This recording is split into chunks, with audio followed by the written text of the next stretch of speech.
Okay, hello everyone, this is Professor Blake. Welcome back. So this video is for Chapter 2, Strategy and Sustainability. Alright, so this chapter will be the first chapter that we will talk about within the semester.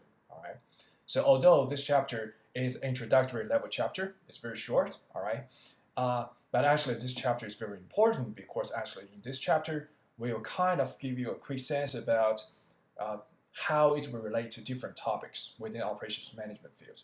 All right, to give you a broad sense about what we will talk about within the semester.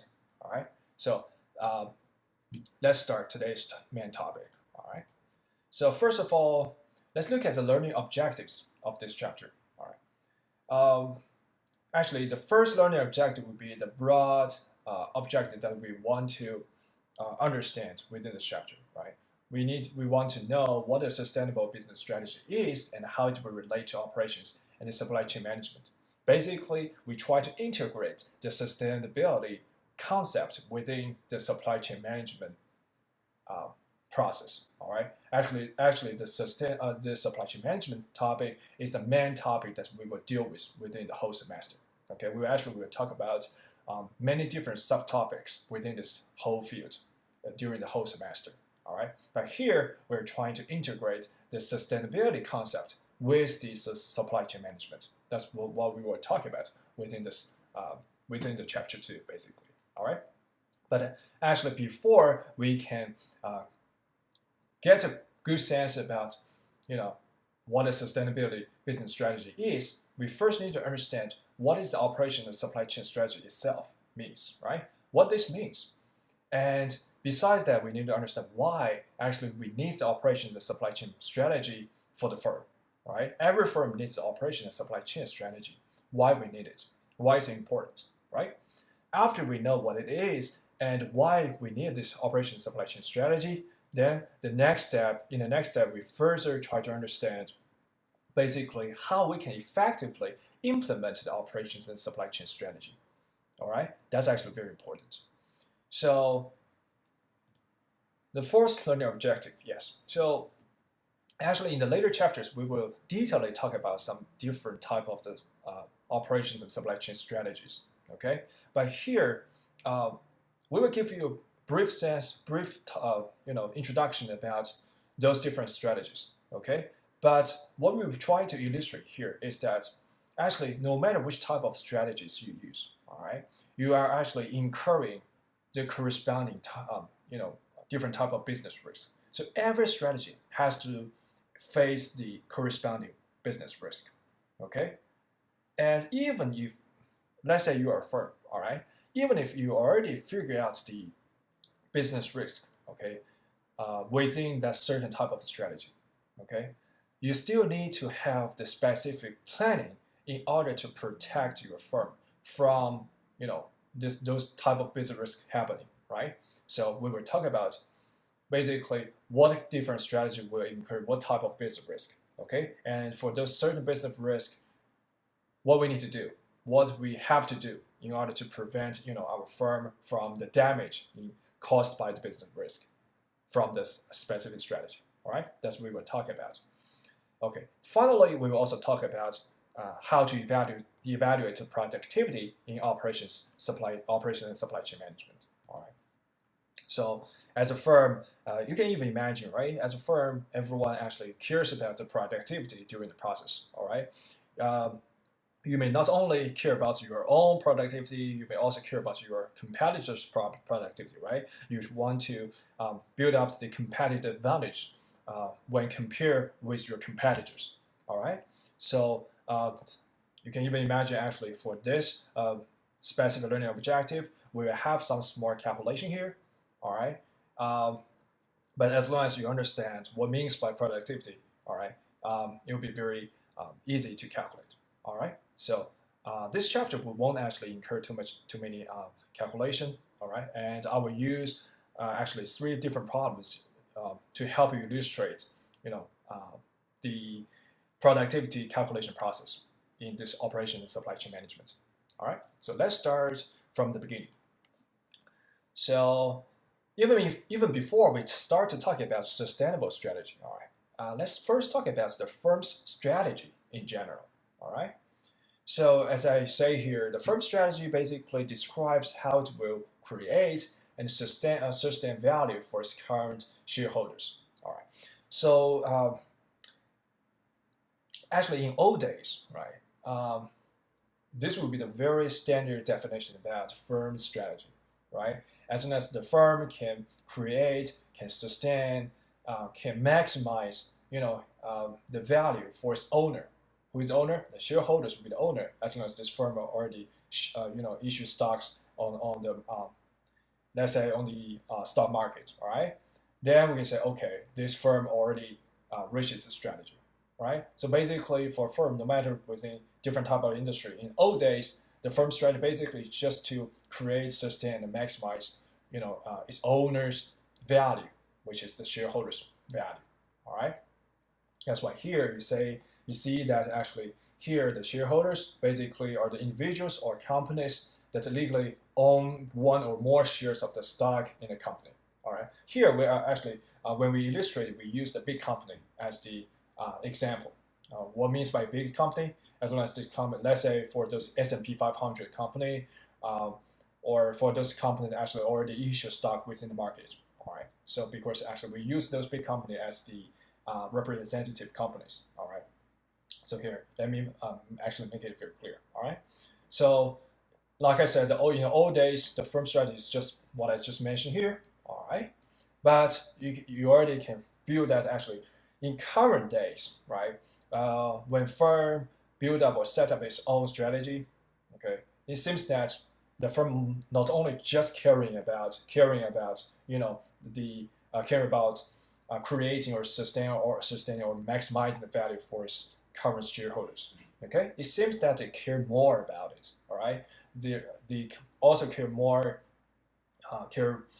people, not just their shareholders. Okay, so here for the other people who are related to this firm, okay, we give a name for all of those people. It's called stakeholders. All right. What means by stakeholders? Stakeholders basically are all of the individuals or organizations who are directly or even indirectly influenced by any action of this firm. Okay. As long as this individual or organizations, okay, so are affected by the action of the firm, they can be viewed as the stakeholders of the firm. Okay. So in old days, firm strategy, when firm issue a strategy, when firm has a strategy, they only care about the value for their shareholders, which are the owners of this firm, right? But in current days, when firm actually set up the strategy, they, of course, they still need to care about the value for their shareholders, but they also need to care about the value for some other related people or organizations, which are called stakeholders. Okay, so basically, they need to care about both shareholders and the stakeholders. Okay, so try to understand basically this transition for firm strategy and what is the difference between shareholders and the stakeholders. Okay, I think that would be very straightforward.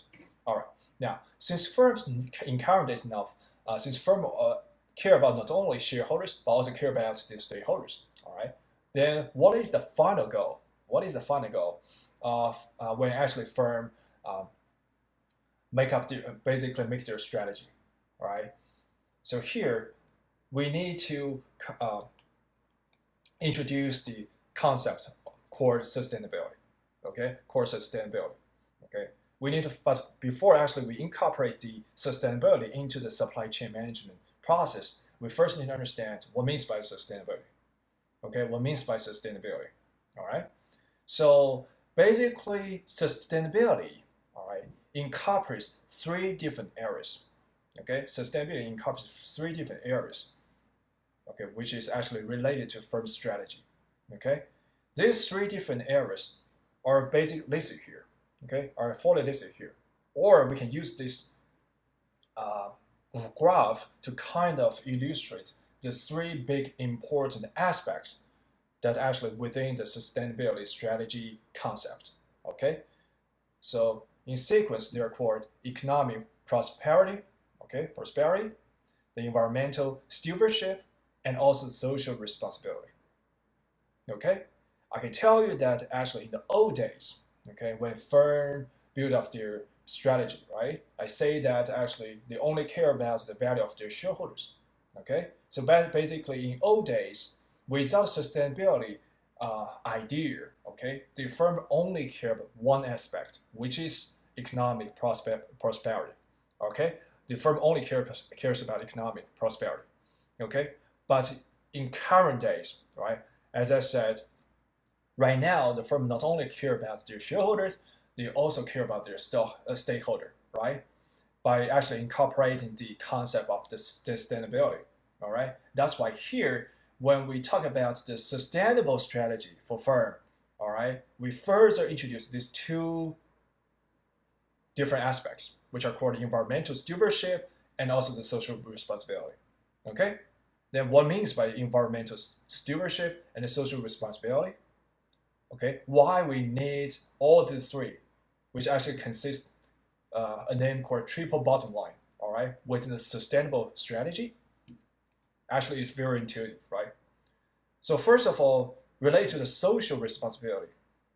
Okay, so in current days, okay, when the firm doing their any action, okay, related in order to let's say make any profit for the firm, all right, they also need to consider whether it's fair to the labor, okay, it's fair whether it's fair or it's good to the to the community, whether it's fair or good to the region where the firm conducts business.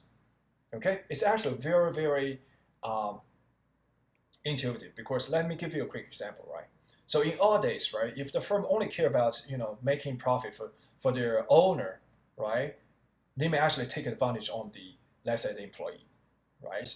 Let's say employee may work, let's say, 10 or even 12 hours a day. Okay, that's not appropriate, obviously, right? So, but in current days, okay, um, more and more firms, almost especially let's say in U.S. actually, we also have the law in order to protect the labor, right? So in order to make sure that actually the firm will not take advantage on the labor, right? We have the labor community. Um, uh, let's say if the firm actually do something inappropriate, right? They can even sue the firm in order to get some compensation, right? So in current days, actually, firm not only just need to consider the economic perspective, they also need to consider the social responsibility, right? They have to their first goal is still to make money for their shareholders, but they also need to care about some other stakeholders. Okay, so of course, labor, the related community, the related region are actually uh, within the name of the stakeholders. Okay, the firm have to take care of all of them. All right. The last aspect, okay, which is also included within the sustainability strategy, is called environmental. Okay, this aspect is also new and also very intuitive, right? Because although some firms they make a lot of money, all right, for their owners, but it actually sacrificing the the good environment, right? They make some very heavy pollution to the water, to the air, to the related to the community. Okay, that's not appropriate. That's not good. That's why you see that actually more and more countries, uh, let's say especially U.S., actually have very sophisticated, very good law in order to protect, those protect environment, right? So if some company do some pollution, right, they have to uh, satisfy the specific rules set by the law, right? So you see that here, environmental aspect will be another important aspect of the sustainable strategy, right? Basically, the company has to and they should protect environment as much as possible. Okay, they cannot make profit by sacrificing other people's health, other people's priority, basically. All right. So this will be the whole big picture about what means by sustainable strategy, right? Basically, we move from one single aspect of economic prosperity to three aspects, right? We, as a firm, they have to incorporate all these three different aspects when they build up the corporate strategy, right? We call it sustainable strategy for the firm, all right? So if we include economic prosperity, they should incorporate economic prosperity. They should also incorporate environmental stewardship and social responsibility. Okay, all of them will be very important for the firm when they build up the strategy. Okay, now,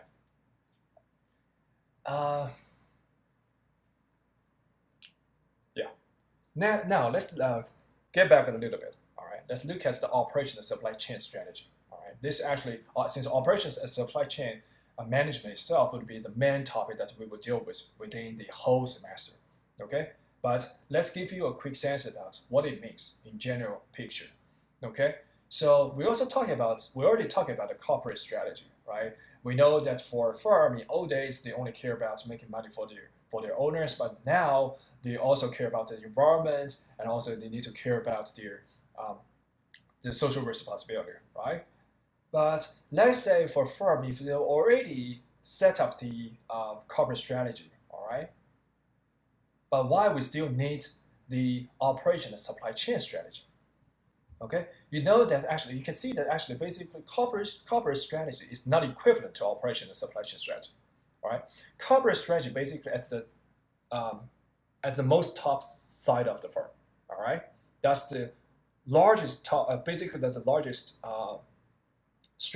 largest goal that the firm wants to hit. All right, but in order to hit that goal, okay, they need to hit some very specific strategy in each different field. Okay, of course, operation and supply chain would be one field. They may have some financial strategy, right? They may have some marketing strategy. They are actually at the different fields. But here in this course, we're more specifically talking about the operations and supply chain strategy. All right. So corporate strategy is at the most top side, right? But in order to reach the corporate strategy, we have to have very specific operations and supply chain strategy in order to fit for that corporate strategy. That's why we really need the operation and supply chain strategy. All right. And more specifically, as the definition shows, basically for operation supply chain strategy, we're trying to set in some broad policies and plans by using the limited resource of firm. Okay, here I need to emphasize that actually it's very intuitive, right? For a firm, their resource should be limited. Okay, there's no, the firm cannot actually have unlimited resource for anything, right? No matter it's water, the power, the paper, right? The labor, numbers, all of those resources are limited, okay? But we're trying to basically setting the broad policy plan for using the limited resources within a firm, okay? Within a firm. So although the corporate strategy provides some overall direction, okay? Provides some overall direction. Then the operation and supply chain strategy basically try to coordinate with the corporate strategy, okay? And the final goal basically is to reach the corporate strategy goal, basically. All right. So that would be very, very intuitive. All right. Now, yes. Okay. Like I just said, since the resource of a firm is limited, all right, for any firm, the resources is limited. All right. And of course, for a firm, you kind of know how much resources you have. Okay. How much resources you have. Then people may ask, all right, since let's say if we set up an operation supply chain strategy, how we can measure whether our operation and supply chain strategy is effective or not, right? That's actually very important. Yeah, if we find out that actually our operation and supply chain strategy is not effective, then we have to improve it, right? In order to, finally reach the corporate strategy, right? But how to kind of measure it? Here we introduce a term called operations effectiveness. Operations effectiveness, okay, by using the descriptive word. So basically what it means by operations effectiveness is actually very straightforward. Basically it means that We're trying to performing activities in a manner that can best implement the strategy priorities at a minimum cost. Okay? Shortly, we're trying to maximize the goal of the strategy activities by using the lowest cost, right? We're trying to maximize the basically the trying to maximize the profit, trying to maximizing the basically revenue that we can get by using the lowest cost, right? That's called operations effectiveness. Okay, and later on, at the end of this at the end of this chapter, we will introduce a quantitative method in order to kind of measure the operation effectiveness. We call it productivity. Okay, we will talk about it just in a second. Now, let's move to the competitive dimensions. Okay, so we know that every firm is not the sole. It's not the sole firm within a market, right? Normally, they will actually have a bunch of different competitors with the same industry within the same market, right? But every different firm probably will have its competitive position, basically, right? When they compete with other firms in the same market, all right, they have to kind of understand what is the advantage of my own firm, okay? What is the advantage of the other firm, okay? Basically, what are the different aspects of the competitive dimensions, okay? Now, here I list a few different dimensions here for competition, okay? You can view yourself as no matter a customer on one hand, or view yourself as a firm on the other hand. Normally, the competitive dimensions, let's say for products, okay, can be separated into the following um, aspects. First of all, price. Okay, that would be very, very standard, right? So when a customer goes into, let's say, the supermarket, all right, if they want to buy certain product, all right, they may actually have some, some, let's say, a few different choices, right? Different choices with different brands. Okay, normally the one of the biggest aspects, okay, the customer will consider would be the price. Okay, so let's say if all the aspects are equivalent, okay, let's say in the ideal case, right, if all the other aspects is equivalent for two complementary products, okay, normally the customer will choose the product with lower price, okay, because that will be benefit for the customer, him or herself, right? So price definitely will be one big aspect for competition. All right. Next one, quality. Of course, quality is also very important, right? Because no one actually want to buy a low quality, product, and let's say for a phone. All right. So let's say for one brand of the phone, you can use that for 3 or 4 years. But for another brand of phone, it looks good, but it actually can only hold for half a year. All right. So if you have these two products, you may actually have to consider the quality, right? So you probably will choose the phone that actually will can hold 3 or 4 years by uh, by setting all the other aspects equivalent. All right, you will actually choose the higher quality product. Okay, now third aspect, delivery speed. Right, this is actually related to the service. Right, so basically, after let's say in the current days, we are all familiar with the online shopping, right? So it's possible to you just uh, place the order, and then the product can actually already outside of your door, let's say a few hours later, right? It's actually normal currently, right? So delivery speed is also has already become a very important aspect um, for product choosing, okay, in competition. So especially because right now the logistic, the supply chain speed is becoming faster and faster and faster. Okay, so that's pretty good. Okay, now the first one would be the delivery reliability. Okay, let's say if this uh, factory or this firm promised to deliver this product to you, let's say in 2 days, okay? But if it didn't come in 2 days, let's say in five, it actually really come in 5 days or a week later, you may actually will be a little bit dissatisfied related to the delivery reliability, right? So yeah, that will also become a important aspect, okay? But it all depends on the customer, right? Some people may actually not that care about the delivery reliability, but some customer will be very caring about the delivery reliability, reliability itself, all right?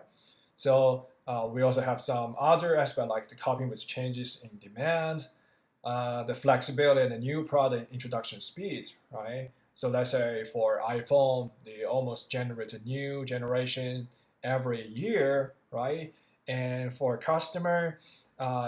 some, let's say for especially for iPhone, some Apple fans they may actually, you know, uh, take the old iPhone, right, and give back to Apple and add some new um, money to in order to purchase the new generation every year, right? So flexibility and the introduction speed for the new generation is also important aspect currently for the firms, right?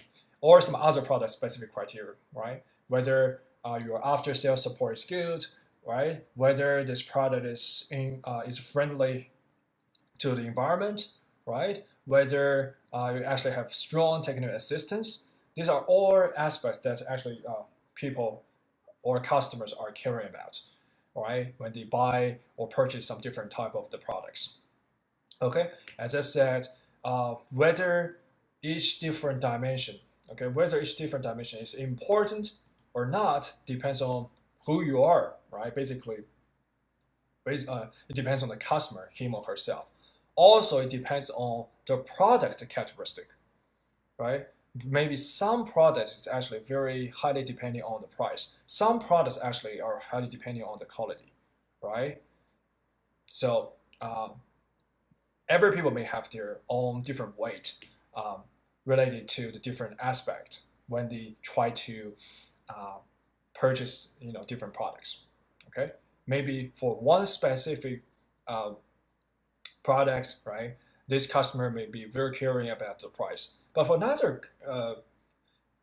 product, they may actually he may or she may actually very care about let's say the quality, right? That's actually very normal. All right. So, but here from the firm perspective, okay, they obviously they know their uh, product characteristic very well, right? They have to understand, they have to try to figure out what is their competitive advantage dimension when they try to kind of introduce this product to the customers. Okay, and these are the common dimensions that they need to consider about. All right.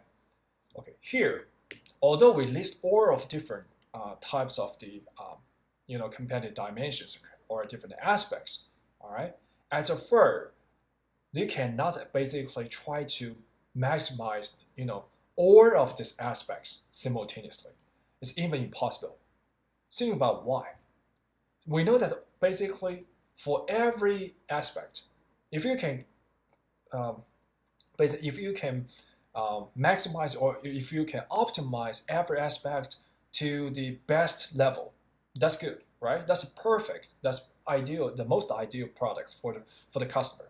But why, in the real cases, when firm try to let's say introduce a new product to the customers, okay, they cannot actually try to optimize all of the different aspects. What is the reasoning behind? What is the reasoning behind? The key sense here is very simple. It's exactly what I just mentioned here. Because for a firm, their resource is limited, right? Every firm has the limited resources, okay?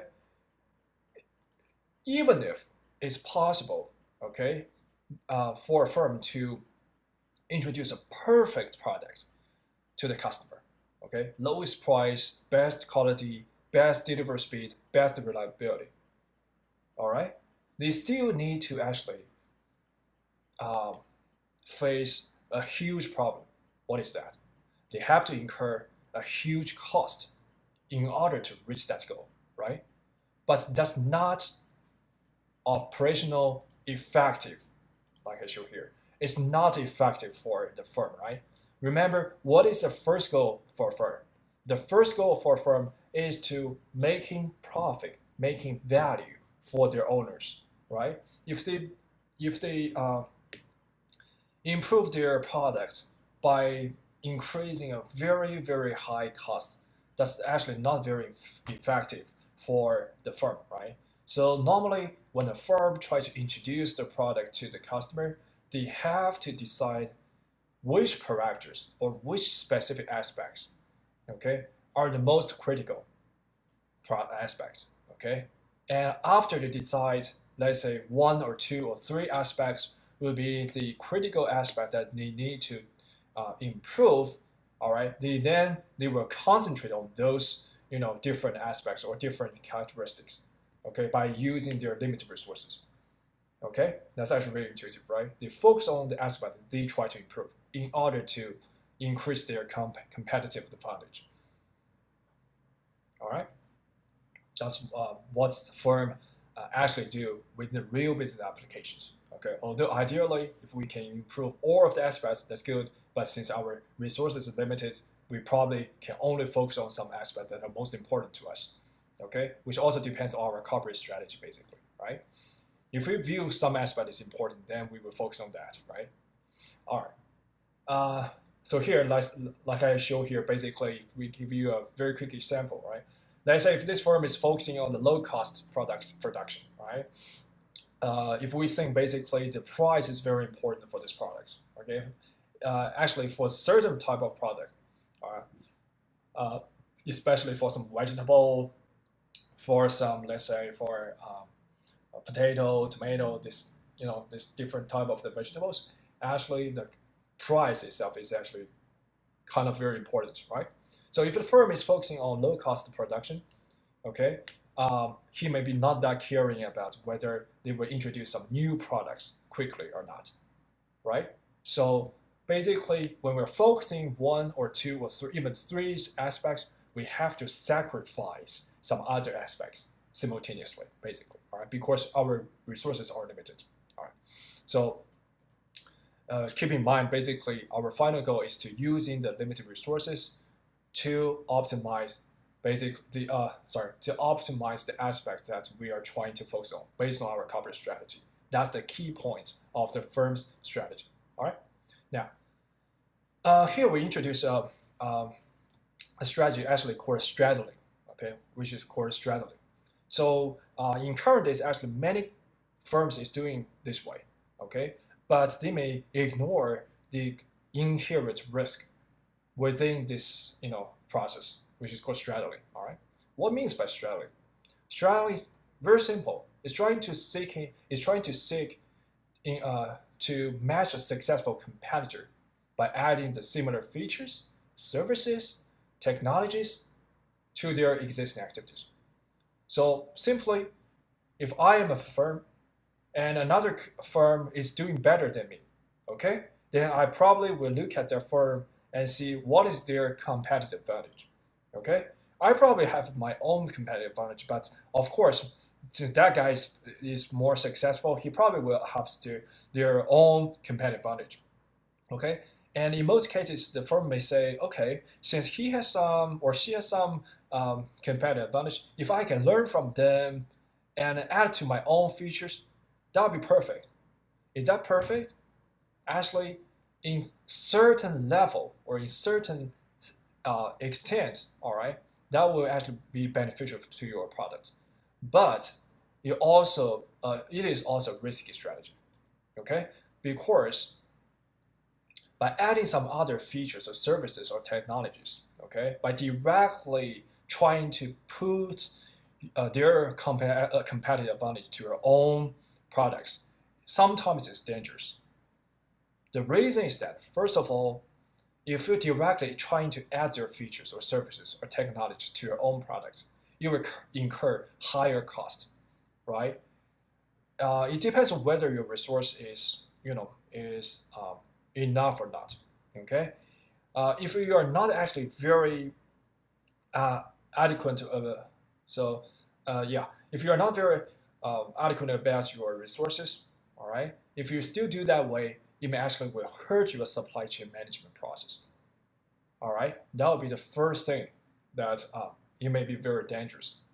Okay, also, okay, probably your company, your product has your own competitive advantage, right? After you adding some other features to your own product, people may lose the concentration or lose the focus of your product. Okay, people may not know what is your feature, what is your main feature, what is your main advantage for your product. Okay, so it's not the case that by adding more and more and more features is the best strategy for your own product. Okay, sometimes in some extent it may be better, but you still need to focus on your own strategy, focus on your own competitive advantage. That would be actually very, very important. Okay, keep that in mind. But actually, many firms are losing this key point when they do some trading stuff, when they actually try to improve their products in not a proper way, basically. All right. Now, um, here another comparison between other winners and other qualifiers. All right. So this comparison is quite simple. Basically, you can view yourself as no matter customer or firm, basically as the two sides of this product, right? So let's say as a customer, all right, when you come into the supermarket, you are looking for certain product with different brands, right? Different brands actually can provide you the complement products, not the complement, sorry, the substitute product, right? The substitute product. All right. Then after viewing certain aspects, okay, like we say here, the certain aspects, certain dimensions, okay, you may have a few brands, okay, in front of you. Okay, you say, okay, this A is good in one dimension, the product B is good in another dimension. Which one should I choose? Okay, if simultaneously A and B or C or even D, these four different products is in front of you, all of those products are called order qualifiers.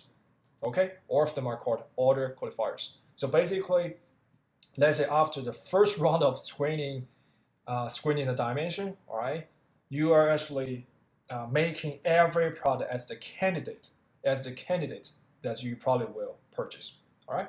So basically, that's why here you see the order qualifiers are those screening dimensions that permit a firm's product to be considered for purchase by customers. Okay. Now, what I illustrate is from the customer side. You of course can go from the firm side. That's the same thing basically. All right. So let's say one product A, B, C, and D right now is in front of you, based on some certain aspects. All right. But you need to choose one out of these four. Okay. So these four can be viewed as order qualifiers. Okay. But now let's say you only pick up one of them. All right. Let's say due to the reason that I care more about aspect A, let's say price, or let's say the quality. All right. Finally, I pick up, let's say C. Okay, pick up C. Then C products, among these four different products, okay, is actually called order winner. Okay, it's called order winner. It's called order winner. That's why here we say order winner basically the criteria used by customers to differentiate the products and the services of one firm from the other firms. Okay, from the other firms. So actually, by using this simple example, you can already see what is the difference between order winner and order qualifier, right? So basically, in most cases, when you look at certain products, you may actually have a few different substitute choices, right? Then all those products that actually you already consider is called order qualifiers, all right? But finally, you only pick up one of them by using the aspect that you are carrying most, right? Then that specific product is called order winner. Okay, it's called order winner. Very simple, right? As long as you understand the key sense of it, it will be very easy to get this gets the clue of it. All right. Now, as I said at the beginning, all right. So no matter which type of strategy we use during the operations management procedure, okay. So actually later on we will detailedly talk about some strategy like outsourcing, right? You outsource your operations management process to some other, let's say, supplier companies or some other firms. All right. It may be the lean producing strategy. It may be some other, let's say, self-sourcing with linear supplier, some other strategy like that. All right. We're going to talk about all the strategy in the one of the future chapter. All right, we will detailedly talk about that. But as I said at the beginning, no matter which type of strategy you use, okay, you have to face basically the corresponding risk for that specific strategy. All right, and from the big point of view, all right, although we can actually separate the risk into many different type of the you know dimensions. All right, but in general, the strategy is basically the strategy risk, okay, within the operations management field can be separated into two different risk, okay. So yeah, of course, here, as I said, every type of this strategy, right, will have the corresponding level, have the corresponding risk, okay. Although many different strategy will have different type of risk or have different level of the same risk, all right, but they all will incur some risk, okay. So that's actually very intuitive, right? Not we don't have single strategy that actually is the best in all circumstances. If there is a single strategy that is the best for all circumstances, then every firm should use that, right? But in the reality, that's not the case because every strategy has its advantage, but also has this disadvantage in terms of the risk aspect. All right. So here. In general, the risk related to supply chain management is called supply chain risk, okay? And it's the likelihood of a disruption that would impact the ability of a company to continuously supply products or services. All right, so basically, every firm really wants to or really hope to, have a smooth, supply chain production or service process, okay? But that's the ideal situation. In circumstances, this supply chain process can be disrupted by different reasons, all right? And that's why we are facing the supply chain risk within the production or service process, okay? And the risk can be further classified into two different types. The first type is called supply chain coordination risks, okay? Supply chain coordination risks. And what means by supply chain coordination risk? Very simple. Supply chain coordination risks are associated with the day-to-day management of the supply chain, okay? The day-to-day management of the supply chain. So basically, probably just due to some daily operations, okay, the misconduction may actually cause the supply chain coordination risk. That's very normal, okay? We will actually list a few different type of the supply chain coordination risk probably in the next few slides, okay? Just in a second. Another risk is called disruption risk, okay? In some extent, it's out of control, all right? Because the disruption risks are caused by natural or some man-made disasters, okay? So we also need to kind of protect our firm's value from disruption risk, okay? Especially for those natural disaster, right? You cannot actually, predict. You cannot predict those kind of disaster from happening, right? In order to give you an example, we know that actually in Japan, there are a lot of earthquakes everywhere, sadly, all right? So no matter the government or the firm, they have to have you have to prepare a lot of different plans in order to prevent this profit, right?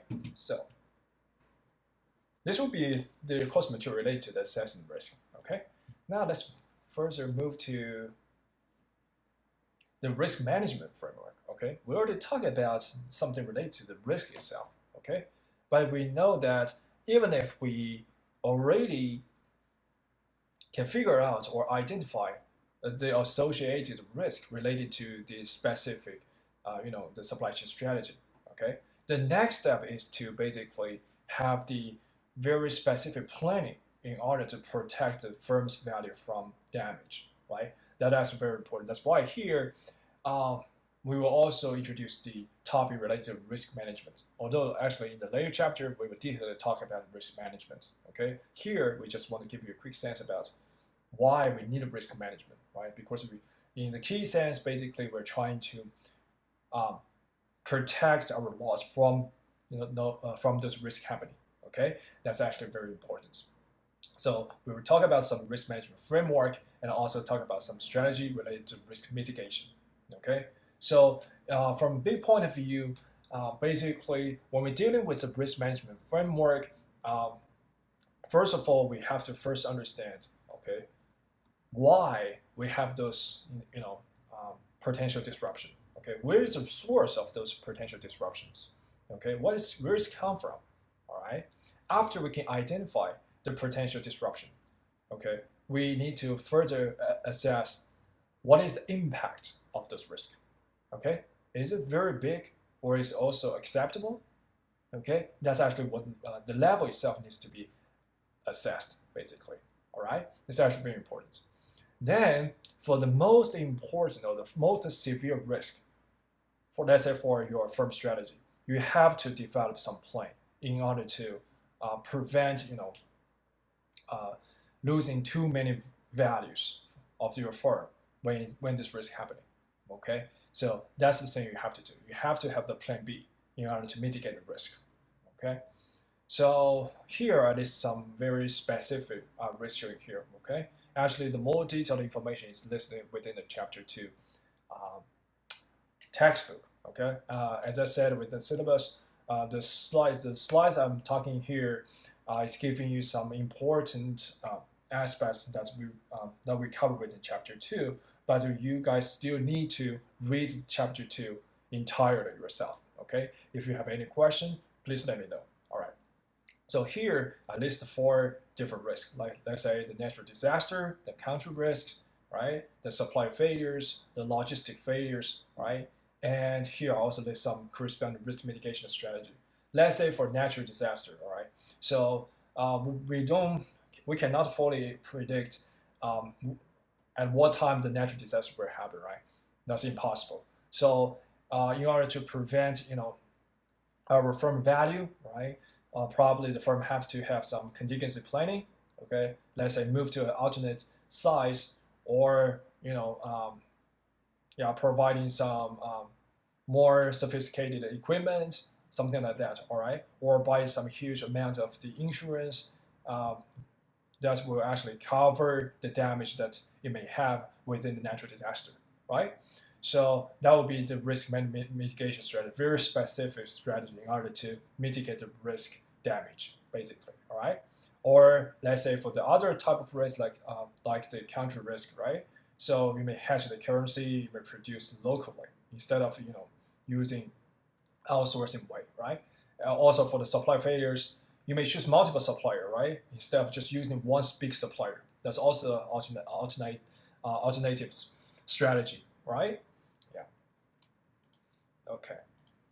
The more detailed thing is actually included within the chapter 2, and please look at those details that are actually very very important, because actually we will detailedly talk about different strategies in the later chapters. Okay, right now we just want to give you some sense about what are different strategies and how you will relate to the corresponding risks. Very important. All right. So here, this is also directly coming from the textbook, right? As I show here, different type of supply chain strategy. They may actually have all different type of risk, right, related, but a certain risk is actually is at the moderate level impact, all right, but certain risk is actually has the high impact level.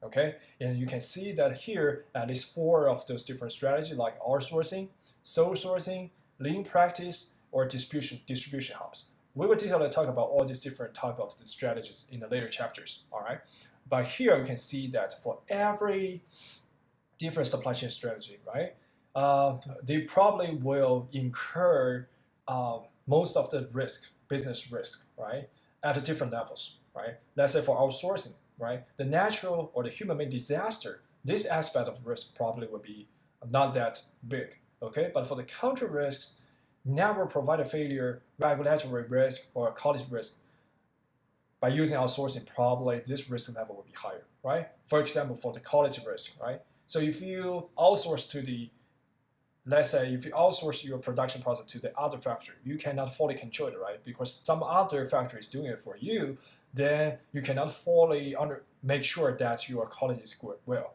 Although you may have some monitor procedure, right? You have to improve your monitor procedure in order to make sure that um, your outsourced factory is doing well, right? That's why here, since this risk is high, you have to have some specific plan in order to reach your final goal.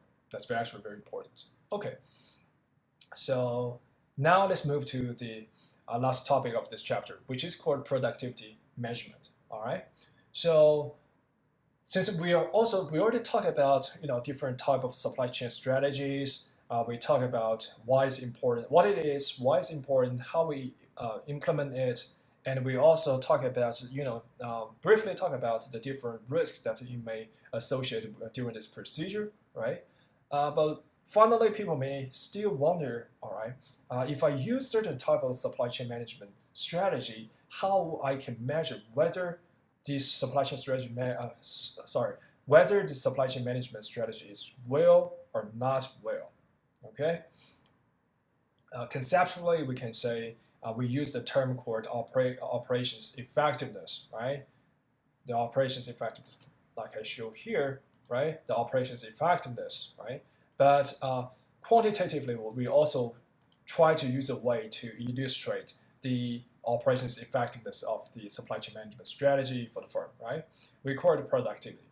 Actually, productivity is a very simple measure about measuring the resource, how well the resources are used. Okay, from the big point of view, productivity basically just equals to outputs divided by inputs. Okay, but we still need to define what means by outputs and what means by inputs. Okay, what kind of aspect should we include when we calculate for outputs and also inputs? Okay, so that's what we will simply deal with in the next few next few slides. All right. So productivity, first of all, it should be a relative measure because you're using outputs divided by inputs. So basically, the results that you get is a ratio, right? Is a ratio. All right. So the reason that we are trying to calculate productivity is to, first of all, is to compare whether your own firm productivity is increasing or not in different years, right? Let's say if your productivity index is certain number this year, and the productivity productivity index of your firm is another number in the last year, you can compare with this year, right? You can compare these numbers and say which year your productivity is better, all right? Or you can even calculate your productivity and compare with your competitor's productivity and see whether your productivity is higher or your competitor productivity is higher. All right. So that's actually very important, right? Because you are trying to build up the competitive advantage by comparing with other competitors or by comparing with your own experience as a firm, right? So that's actually very important. So when we try to calculate productivity, we have three basically concepts, which are called partial productivity, multi-factor productivity, and total productivity. Although they're actually using the three different terms or using three different concepts, the essence is exactly the same, basically, right? It's very important and very simple, right? Because what it means by partial productivity? Partial productivity basically measures compare of output to a single input. Okay, so basically, if you use output divided by a single input, that's called partial productivity. All right. What it means by multi-factor productivity? You can even imagine what is the difference, right? Basically, if you compare output with a group of inputs, because actually we may have a lot of different inputs, right? Before we can produce certain product. So if we use output to divide compare it with the group of inputs, that's actually related to multi-factor productivity. And finally, the total productivity basically gives you the measurement about comparing output to all of the inputs. All right. So you see that actually, no matter it's partial productivity, multi-factor productivity, or total productivity, you're always using the whole output, right? The output. But you may actually use the output to compare with different inputs, right? If you only compare with a single input, it's called partial productivity. If you compare with a group of inputs, it's called multi-factor productivity. If you compare with all inputs, it's called total productivity. Okay, so it's actually very straightforward. Give you a quick example to illustrate, all right? Very important. So if you look at this quick example, this is actually, it's not a balance sheet, but it's kind of simple financial statements from the firm, okay? So you can see that outputs actually include, let's say, the finished units, the work in process products, the dividends, the bonds, and other income. This is total output. This is a simplified financial statement, basically, all right? So you can see that actually finally the output would be what? This amount, right? And input actually includes a few different ingredients, right? You need to pay your employee, right? That's the human input, the material, right? You need to have the raw material in order to produce some product, the capital, the energy, some other expenses. These are the total input amount, which is, you see, this is specific amount here. All right. So you see that actually, if we only care about the comparison between output and a single input, let's say the labor or the capital or the material or the energy, this is called partial measure. That's it. Very simple, all right? But if you are caring about the comparison between outputs and labor plus capital plus energy, or labor plus capital plus material, or some other combinations within the inputs, you're actually caring about the multi-factor measurement, all right? And you can even imagine what it means by total measure. The total measure basically is the total outputs divided by total input. That's it, okay? This gives you a quick sense about how to calculate productivity, right? It's just having a very simple calculation. As long as you understand it, it's very, very simple. All right. Now, let me lead you guys to go through these three problems. All right. So these three problems are all productivity kind of problem. All right. Actually, for the solution of every problem is shown in the next slides. All right. But I highly recommend every one of you, when you go through the slides, when you go through with the support of this video, all right, try to do it yourself before you, no matter listen to my explanation, my hints, or directly looking at the solution. That would be actually very helpful for you, all right? So first of all, for the first problem, you can look at the context, all right? And basically for this parcel delivery company, it delivers a certain number of packages last year when its average employment was 85 drivers. This year, the firm handled, you see, 112,800 deliveries with 92 drivers. And what was the percentage change in productivity over the past 2 years? Okay, so how to do this? Okay, first of all,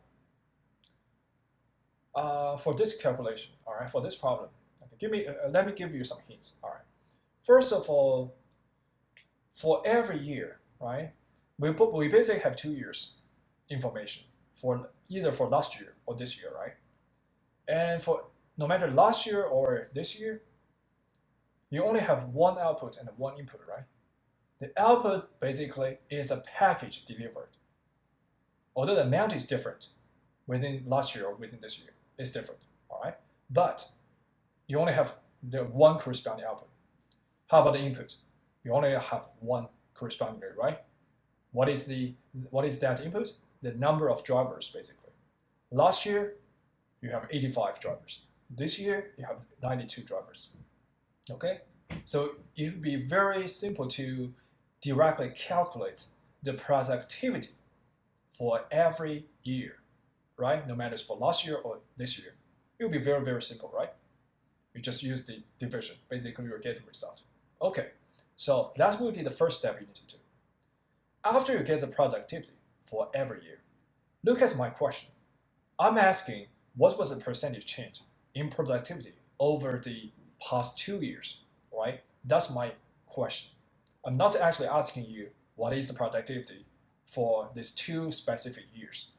I'm actually asking the percentage change in productivity over the past 2 years. Okay? First of all, after you calculate productivity for these 2 years, you will see two numbers. Okay? Since I'm actually asking the percentage change, okay, of the productivity over the past year, obviously, okay, you have to measure the change. Okay? Measure change of the productivity first, and then transform it to the percentage amount. How to do it?